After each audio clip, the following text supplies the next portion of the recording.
Okay, I think this will be a good time for us to start. Once again, like I've been saying, thank you so much for joining. Welcome everyone. My name is Juan Munoz. I am also known amongst friends like yourself as Johnny. I am the Engagement and Stewardship Manager at the Catholic Education Foundation. I've been on the CF team for over 7 years now, and it's been such a joy getting to work with families, school administrators, donors alike throughout these years, and now to connect in a virtual setting with all of you is beyond incredible.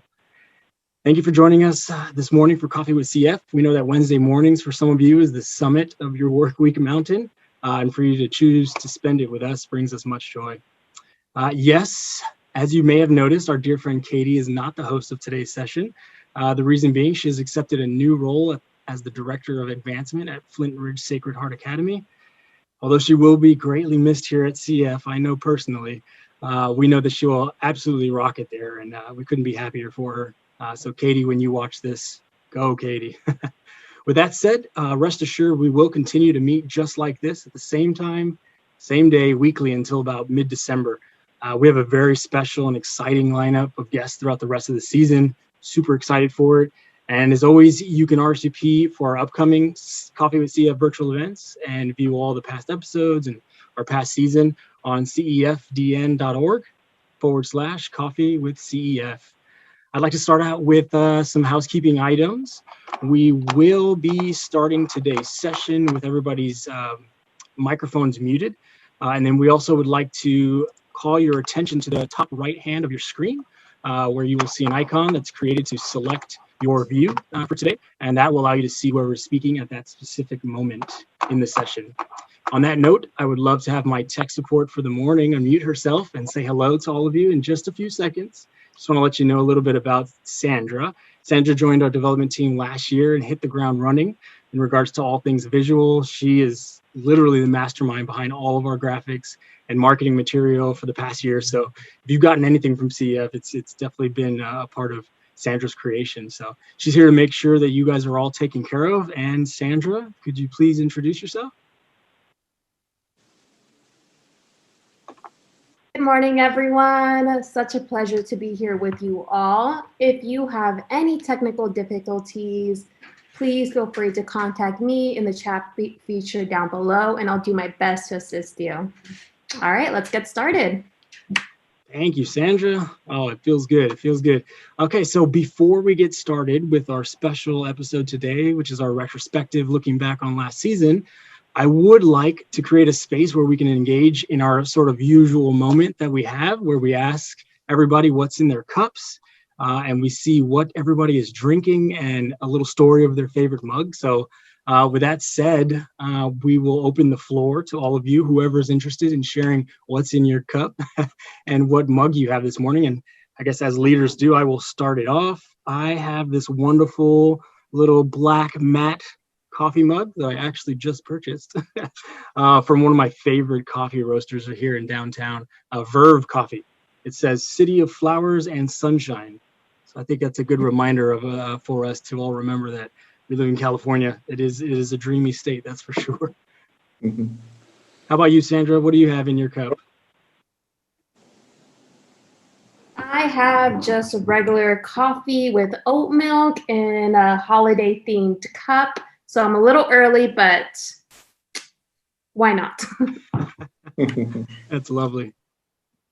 How about you, Brian? You got anything you're drinking on this morning?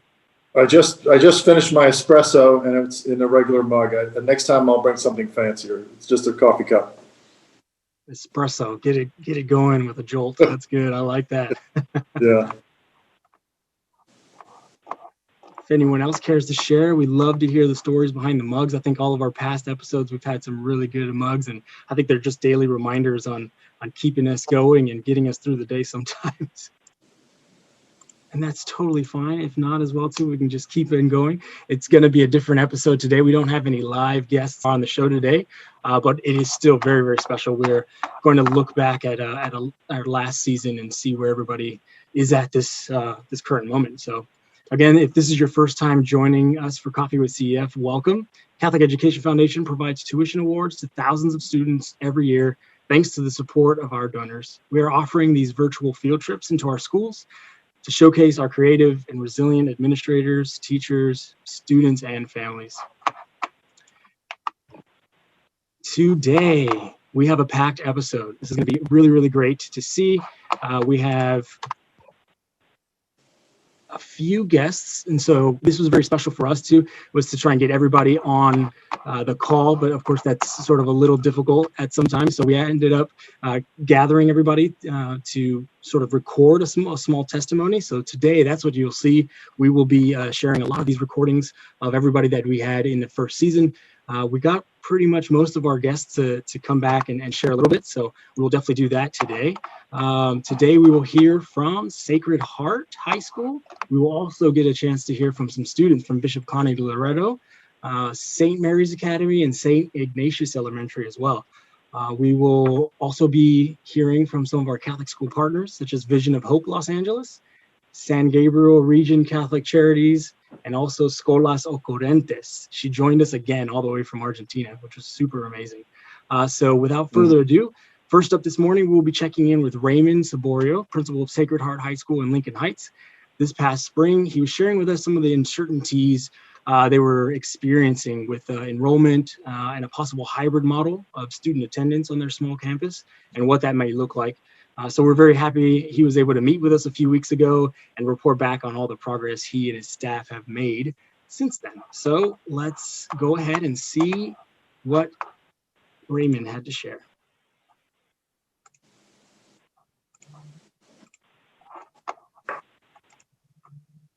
Hi, everyone. This is Raymond Saborio from Sacred Heart High School. Yes, in Lincoln Heights. We hope you had a wonderful summer, and thank you for supporting Coffee with CEF. We truly appreciate your unwavering support of CEF in all the Catholic schools. I'm here to give you a quick update on our wonderful school in the oasis of Northeast Los Angeles. Enrollment-wise, we are down about 2 students from last year, which is a huge blessing for us. We were terrified that we would lose quite a number of families and wonderful girls. The national projection was enrollment decrease of 20 to 30%. And at the end of the day, we only lost 2 girls. What a huge blessing from our wonderful and loving God. So that was definitely a morale booster for us. Our girls quickly jumped into online learning. They didn't skip a beat, much like what had happened back in the spring, the first time we went on lockdown.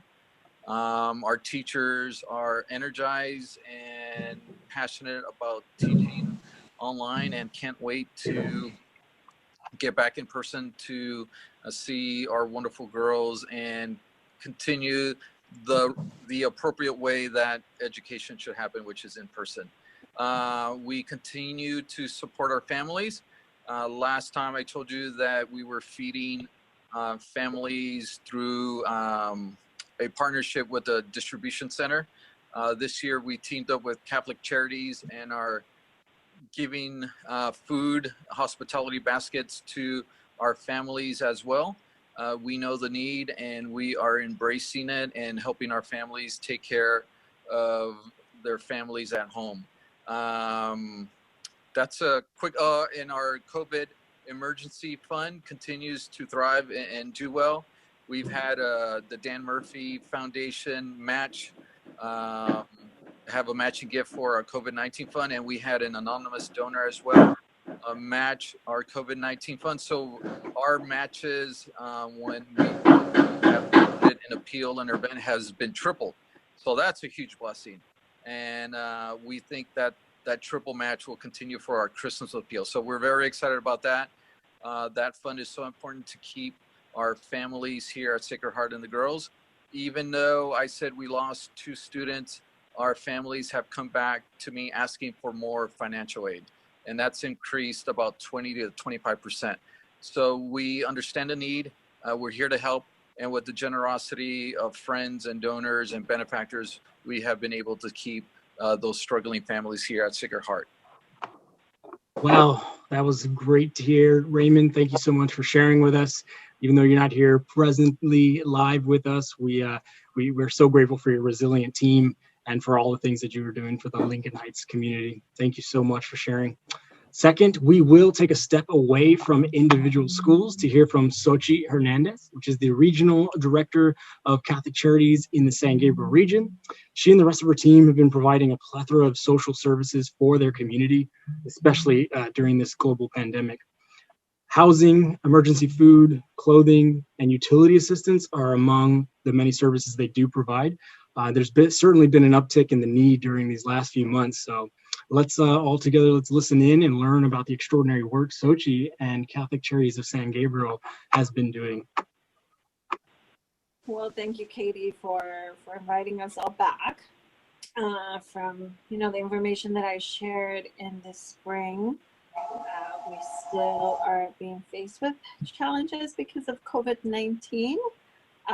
Challenges of having our clients just being able to access our services right as they normally would, but over the last couple of months we've been able to continue providing our food pantry services, which have become an essential need, especially because the communities where we serve, Boyle Heights and Monte, primarily, we've seen an increase of people that are coming due to, again, to job loss or loss of hours.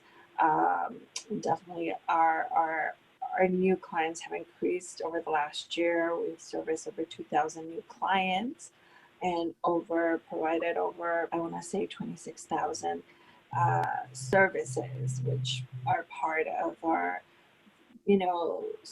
providing food, emergency food, rental assistance, utility assistance, also clothing when we can, shelter through our McGill shelter, transitional shelter house, and also, over the last month or so, we have also started servicing the city of Covina through rental assistance.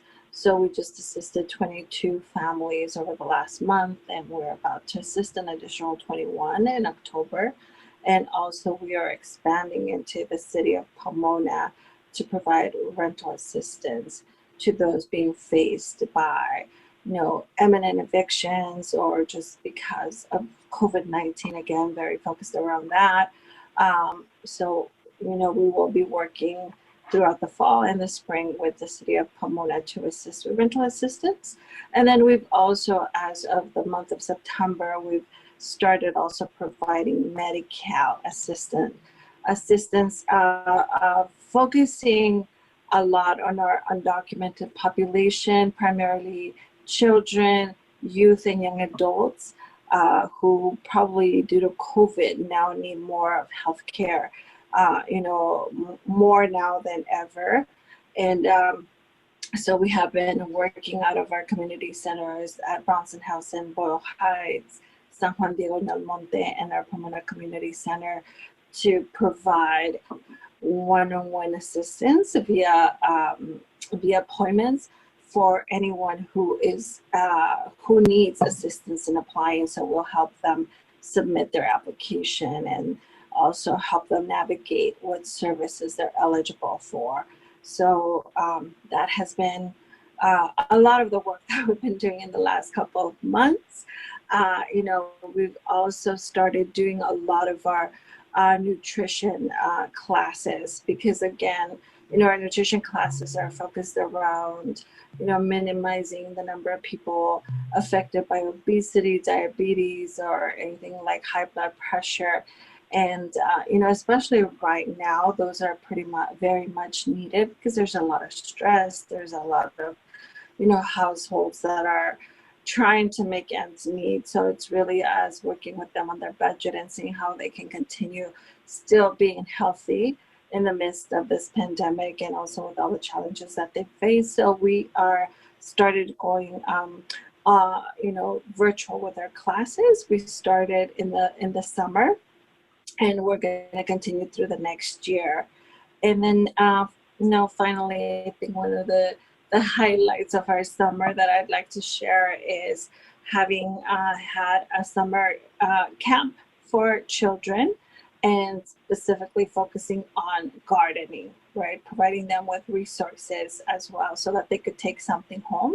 You know, that's something that we encourage families to do when possible, to grow their own, you know, vegetables, or primarily vegetables and herbs, probably fruits sometimes when they can. So we did. We had about 22 little children in our Bronson community house this summer to learn about urban gardening, and they created a community garden for us. So now we have tons of herbs and vegetables that we are looking forward to harvest throughout the fall.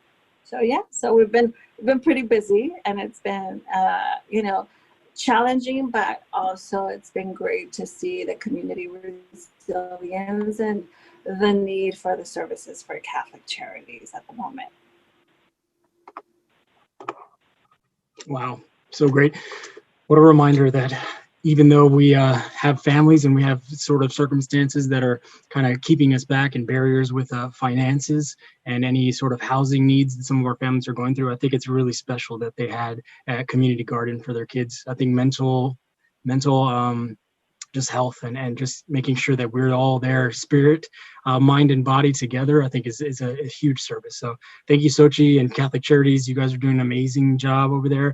And thank you for all your work that you will continue to do. So if you all remember one of our favorite episodes from last year, episode 8 on June 3rd, we were blessed to speak with a young lady named Martina Amengual. She was the coordinator of SCHOLAS OCCURENTES headquarters all the way from Buenos Aires. She has been at the forefront of encouraging the youth across many countries to come together virtually throughout this pandemic. She's actually seen hundreds of students from all over the world come together through what they call as Encounter and really share their collective experience throughout this pandemic and trying to stay connected as a youth across the world. So we met with Martina through Zoom, and she shared a little information about the many victories that they've had over the past months. And so I would love to share that with all of you here today.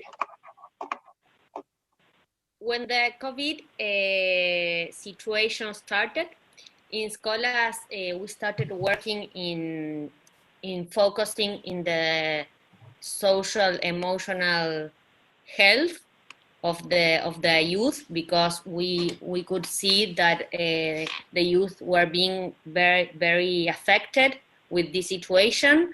So we started creating a virtual program to attend this need, and we did that in the first part of the year until July, and after that the situation started changing in some countries, especially in Europe, and now also in Latin America. So we started focusing our educational experience in what we have learned about this crisis, not focusing just on how has affected us and trying to express ourselves in how we were being affected. That was very necessary at the beginning and the first months, but now we feel that we need to start thinking, what have we learned on this, and what sources can we use in the future of what we have learned. So in these last months, we have been working on that, on different proposals that are based in learnings about this crisis that is not only related to health, but to education, to the social situation, and to the economy, to so many aspects of life. And we have created different programs that are related on this. And also some of these experiences matches a virtual part, and we are starting again to go back to presential activities where the students can meet together at least in small groups and start debating together. So we have been working on this, and for example, in the United States, we are working on a proposal that we are trying to implement before December, that is focused on the youth that have this binational situation, that maybe their parents or their grandparents were immigrants, and now they were born in the United States, but they have their culture that is related to other country in Latin America, especially. So we are working on this proposal with another organization that is called Fuerza Migrante, Migrant Force, and trying to think with them on what I was telling before. What are the learnings that we can have of this situation that we have passed through as humanity? That was a great testimony from Martina. Thank you so much for sharing and for joining us this time. So now we're going to bounce over to the next video that we have for you today. One of our wonderful guests from episode 3, Peggy Weber, principal of St. Gertrude, the Great Elementary School, joined us virtually to go over the progress their school has made since we last visited them back in April of this year. Let's hear what Peggy has to say. I have to say that everything is going really well. We are so very fortunate here with our community that they have partnered with us through distance learning. You know, in Catholic schools, I know we have to look at enrollment. That's how our schools go, you know. And so we started last year with 235 students, and at the end of the year, we were probably at maybe 240, between 240 and 245. This year, we're starting the year at 232 students, and I have quite a bit of interest, you know. I anticipate that we will grow this year as well. So, you know, we've told our parents, Father Navarro and I have told our parents that we're just so thankful. We can't believe it, you know what I mean, that they really just stayed with us. And I attest that to, you know, a lot of different things, but, you know, when I really think about it, it's that, you know, our teachers, we have, and I think all principals probably would say that, you know, we'll brag about our teachers as much as anybody will listen. And they are just absolutely amazing. They're so dedicated, passionate about what they do, and we really and truly are just so lucky, fortunate, blessed, and I really can't say more than that. So what happened with the lunch program this year is that we were still required to do what we've done in the past, which is determine which of our families are free, which are reduced, and which would be full pay. So we thought that we were going through that process to determine, you know, who would be getting lunch. And we do have lunch this year. It's on Fridays. And so we thought, oh, okay, we started out the year where people who came on Fridays, we were, you know, we were in the process of determining, you know, that category, but we were told that all the lunches for now are free. So the lunches that we give out on Fridays for our students are free. I just heard yesterday that they are considering extending this program, lunch program, it's actually breakfast and lunch, to the community as well. What you get is you get 5 frozen meals for lunch, and then you get 5 breakfasts. And they pick them all up on one day. What wonderful work they are doing there at St. Gertrude's. I think when we visited them the first time in our first season, they were one of the first schools that we heard was an actual sort of a hub for sending out and giving out a lot of their meals throughout the day. And the capacity and the amount that they were really giving out in the very first weeks was totally incredible and just blew our minds. So we're so happy that they were able to actually obtain free lunches now for all their students. What a great thing. What a great victory, I would say, that's for sure. Thank you, Peggy, so much for meeting with us again. And now we will move on to our CEF graduate. So this is Jeaneth. She graduated just recently from Bishop Conaty Loretto High School. She has gone on to college, and this is just a true blessing for us to be able to hear from her again. And this is a very special testimony as well too. She and her family went through a huge challenge, and we were so happy that she was able to join us. So let's see what she has to say. My summer was actually really good. Most of my summer, I was just spending time researching colleges and scholarships, and just kind of my whole summer was just based on finding out what university I want to go to.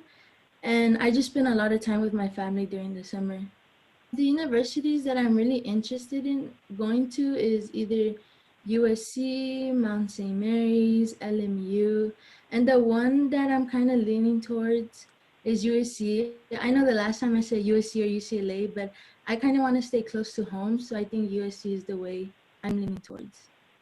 At first, it was kind of challenging to start virtually. I know I did it for like half of it last year, but it was a little challenging because we started the school year just virtually. We weren't at school. And since I am a senior, I do need help with like college applications, and we usually get a lot of help from our school person to person with our college applications. But throughout the time, I was able to adapt slowly, even though I missed a lot of weeks of school. About 3 weeks of school because my family and I were on COVID, and we are COVID survivors. But besides that, it was a little hard because I did miss a lot of assignments in school. But now that I'm recovered, thankfully, I'm back to school and everything is okay now. Even though at first being able to adapt again to school is kind of challenging, but all my teachers were really supportive, and now I'm all up to date and school's been really good. My family and I found out we were COVID positive because we came out COVID positive in a very unexpected way. We always took care of ourselves, never kind of went out the house, always wore a mask. And we got contacted with COVID because through a mutual family friend. And it was just from that one person that we came into interaction that we came COVID positive, and we were all really going through it. And the reason I missed a lot of weeks of school, 3 weeks of school, was because I was hospitalized for about 2 weeks. I was pretty much in the hospital fighting for like my life. I wasn't able to breathe on my own anymore, and I was relying on a machine for oxygen. But thankfully I recovered, and we're waiting for my grandma to get out the hospital, and we're all okay now. We're continuing to put it in God's hands, and we'll know she'll get out of it and be with us soon.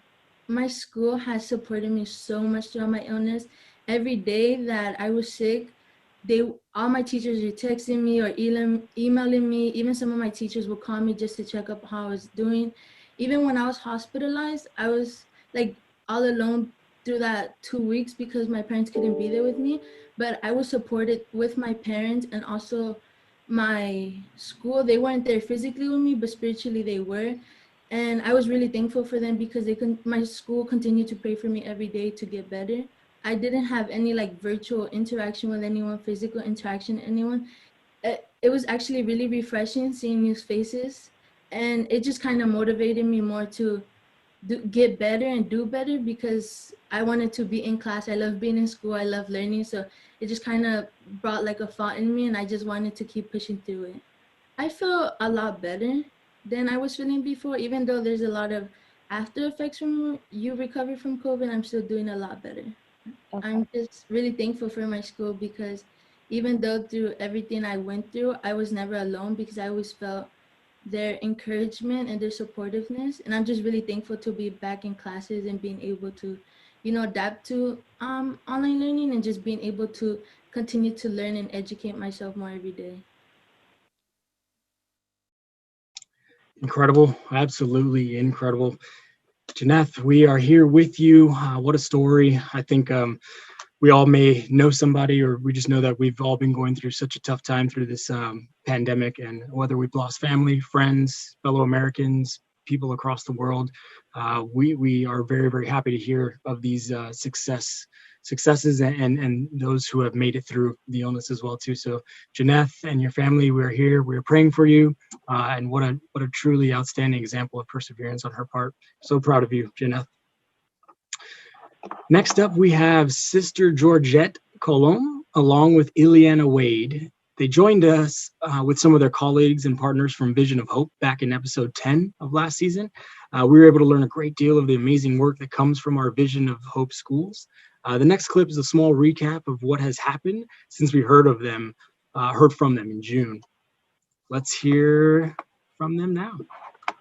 If you recall the Vision of Hope schools, there are 8 of them in a network. 3 are in Northern California and 5 are in Southern California. Each area differs in concerns, in approach, and in whatever's going to happen. We are watching to see when the schools can be called back to in-school teaching and education. San Francisco may get ahead of us, but we are not getting a sense that Oakland or LA will have in-person teaching very soon. So they're on distance learning. Teachers are in the classroom, teaching from the classroom, and the students are at home. The principals report that obviously the students and teachers miss the experience of in-school teaching. However, they are doing the learning platforms and enjoying them. Principals, teachers, and staff are stretching beyond description to make the work educational, enjoyable, and challenging. The teachers report the daily attendance in our 8 schools has been very good, which is very encouraging. Parents are doing their utmost to stay in communication and to help and bond with the teachers. The parents are cooperative and work hard to provide the support to the teachers and students. However, everyone is anxiously awaiting a return to school. How the enrollment is? We are 10% down from last year over the 8 schools. So yes, we have some concerns. It appears that the families who had older students already enrolled are there because they love the schools, they love the Catholic experience that we are providing, and they bring their younger siblings. Financial assistance, parents don't have the money. They possibly have lost their jobs.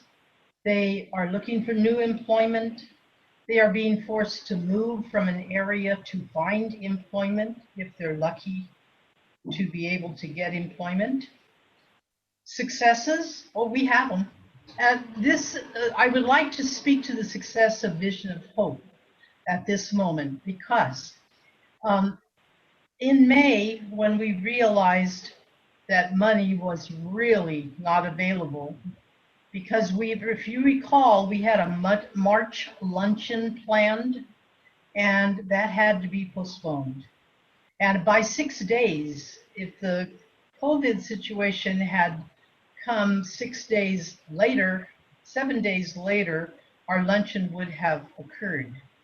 So we had to postpone that. But what we did was we started from May to July 31st, what we called a resilience fund.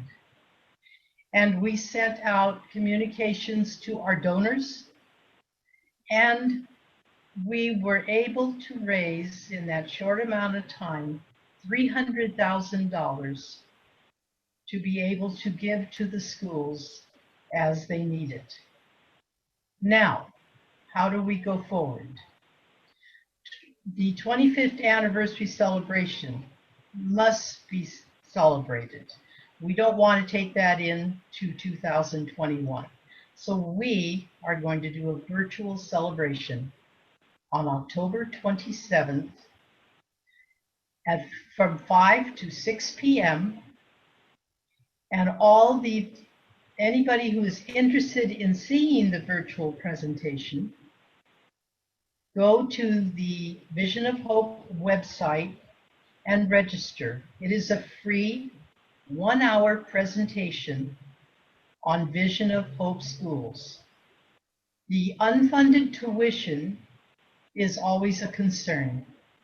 And so we know that, yes, we have done programs. For instance, the schools are in the blended learning programs from LMU. and doing successfully and maintaining the spirit of the programs. But we know that money is an issue. And so we are going to roll up our sleeves and get out there and do what we can do again. And we know that God will bless us, because in 25 years, he has really blessed us. So. Well, at St. Ignatius, we kept busy throughout the summer. Teachers did some workshops, and we planned our strategy for coming back online. And so we revamped or we created a schedule for our week so that students were more in a traditional feeling school experience. So there was an adjustment, because whereas last year in the spring, teachers were kind of doing Zooming here and there, now we have a more structured schedule with the mornings dedicated to Zoom, and then after lunchtime, students do some independent work, and the teachers have office hours so that they can touch base with any students who may need some extra help. So our summertime was busy getting that ready and just thinking through what would be the best for our school community. So we've just made adjustments, I think, and kind of have gone in with a positive attitude, and every morning we wake up and say it's another day, and we keep going. And so this year we have our morning announcements led by our student council every morning. We've started going to Mass together on Wednesdays with our pastor, Father Edwin, and sharing that via Facebook Live. And so we're just continuing to build up our community, and the students and the parents have been very, very gracious, making every attempt to deal with all of the difficulties that sometimes internet or lack of internet or technology brings, and we try to do our best to help out all the families that may struggle with that. So we provide devices for each family. Everybody's one-to-one. So we continue to grow our development board as well. We've got a couple of new members on development, and development board is trying to also brainstorm some development activities that they could do possibly in the spring to help the school. And I think that's probably our biggest challenge right now, is just making sure with the reduced enrollment that we are able to maintain all the programs and the staff that we have to provide the quality of education that we want for our students. We did have the opportunity and the blessing to have a Dominican sister join our staff as our second grade teacher, which is wonderful, to prepare the children for First Communion, Sister Vonda. And so we're very, very happy to have her back. She was a teacher's assistant 10 years ago in our kindergarten, and she is happy to be back home, as she says it, back home at St. Ignatius. If you stand back and look at the big picture, wow, I have really hardworking teachers. I have parents who are super supportive, and I'm sure there will be great things.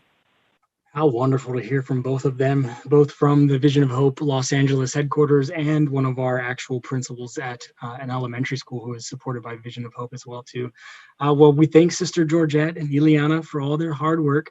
And I believe when we spoke with Ileana, she had to run into another meeting and we got cut off. So if you can also, like Sister Georgette was saying, if you can please remember to RSVP for the Vision of Hope event in just under 2 weeks from today, Tuesday, October 27th at 5 p.m. And if you have a chance to give towards their resilience fund, I'm sure they will appreciate that as well too. So as we go onward to our last two guests, we will first hear from Vice Principal of St. Mary's Academy, Chris Anderson, as he goes over all the things that they've started this year and just the way they've adapted over this time. So let's listen in and learn of all the special and creative things his bells are doing this year. Just really, we are so grateful for our opportunity to be able to partner with the Catholic Education Foundation. Again, especially in this time where so many families are just trying to struggle to make their ends meet for their household, but then let alone to make the decision to send their student to Catholic schools because it's so important to them as a family. Being able to partner with groups like CEF really make that opportunity a little more, little easier to grasp. St. Mary's Academy and other Catholic schools are able to put together these educational experiences for these students. So partnerships like this, we cannot understate how thankful we are to have opportunities to share what's going on our campus again right now. It's interesting to believe that I believe it's 2 weeks away from the end of the first quarter. So we're already, deep into the school year. And even despite a lot of the challenges, we're able to still provide a strong and nurturing Catholic education environment to our students, to our families. Enrollment is great. Our enrollment is actually higher than it was at the end of last school year. Now, obviously, it took a lot, again, to give so much credit to everyone involved at the school, everyone on our staff. And it's just been a really tremendous job all around from everyone in our staff, being able to work with families to make sure everything that needs to get in to start the school year is in. And because of that, the fruits of their labor is that we have a higher enrollment right now than we actually did at the end of the school year. At St. Mary's Academy, we have a total of 3 career path programs. We have a health careers pathway, we have an engineering pathway, and we have an arts career pathway, which is really interesting in that it kind of doubles as 3 career pathways in its own, in that you have media arts, visual arts, and performing arts. And the goal of all 3 of these programs is to not just give an in-class experience of these particular career paths to students, but really a practical hands-on approach. And I think that has been one of the biggest challenges for us in trying to adapt to this new reality right now. For example, a hallmark of the Health Careers Pathway program are we partner with Little Company of Mary Hospital in Torrance, where we're able to actually have students shadow health professionals throughout that day, so they can kind of really get a hands-on experience of what that looks like. Obviously, students are not able to go and tour in a hospital and things like that. And so one of the things that I'm excited about, not just for our health careers pathway, but really all 3 of our pathways, which again, the hallmark is really giving them an opportunity to experience and get some really hands-on training in these areas, is we have created a relationship with a company called Nepris. And what Nepris, what they do is they connect schools to working professionals in particular fields. And so we're going to be able to still connect our health career students to doctors and nurses and other health career professionals. We're still going to be able to connect our engineering pathway students to actual engineers who are working in that field as we speak. And the same thing in our arts career pathway, being able to connect our students to working professionals in whatever one of their arts pathways are, especially in a place like Los Angeles, where so many of the careers in the city of Los Angeles are in some form of the arts industry. So it's so important to be able to connect our students to those experiences, knowing that should they continue to live in and around this area, there is a high degree of opportunity for them in those career path fields. So I have to say, this one really got me amped up. So as a father for the past 8 months to a beautiful little girl, it just warms my heart to know that we have all girl schools and just Catholic schools in general, how much they give to the students and how much they prepare them for the future. I'm just so excited to see what future my daughter has as well too. So Chris, congratulations to your whole team. You guys are doing amazing things over there at St. Mary's. Thank you for all your hard work, and best wishes to all the bells over there. Lastly, I'm very, very excited to end today's program with a fresh testimony from another CEF graduate. Actually, correction on that, Jeaneth, who we heard from before, she's an actual senior this year. I thought they were both seniors when I did this sort of preparation for today, but Jeaneth, that we heard from last time from Bishop Conaty, she's a senior this year. But Brianna Gomez, she just graduated from Bishop Conaty, and we're so happy for the bright future she has ahead of her. So let's hear what she has to say. My year has transitioned very smoothly into college. I'm now attending Mount St. Mary's University. I graduated from Bishop Conaty, Our Lady of Loretto High School, and I would have to say it was such a beautiful graduation ceremony. Although it wasn't in person, you know, the YouTube link to our ceremony was absolutely gorgeous.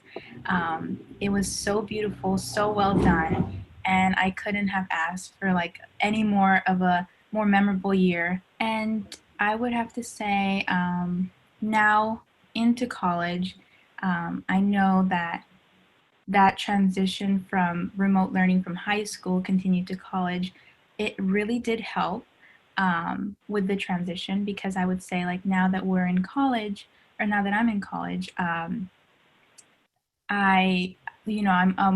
aware, and I'm know the Zoom, how to work my way through the Zoom, how to manage through Zoom, and so all my classes have been really well.